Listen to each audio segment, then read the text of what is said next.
الشاعر المعروف أستاذ فاضل، أرحب بك معنا وأشكرك لانضمامك. حياك الله. عليكم السلام. ونستمع. الله يحفظك أستاذ. الله يسلمك. ونستمع إلى أول مرة مداخلتك ورأيك. تفضل.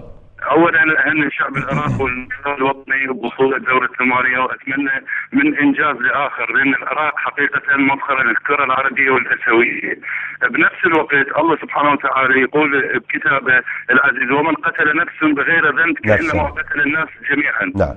لذا اوجه نداء لشبابنا بان يا اخوان هاي العيارات الناريه تسرق الفرحه والبهجه من نفوسنا.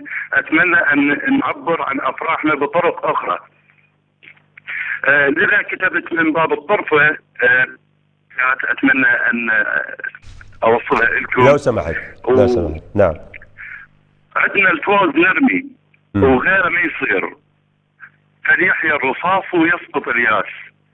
البعض خلاني أكره فرحة الفوز وادعي من الله بس لا ناخذ الكاس. إذا لا سامح الله وفزنا بعدين نوصل للنهاية تخلص الناس. ان شاء الله عراقنا بخير وناسنا بخير وافراحنا دائما يا رب. اوكي. طيب انا اشكر فاضل كريم، الشاعر فاضل كريم من بغداد. شكرا على مشاركتك وعلى هاي الومضه الحلوه الجميله. نتمنى فعلا من كل واحد، طبعا واضح لمن هي موجهه، ما يقدر واحد شلون يقولون يعني الا يرمي، يستمع يعني لهذه الومضه الحلوه اللي قالها شاعرنا فاضل كريم من بغداد. شكرا جزيلا لك على مشاركتك.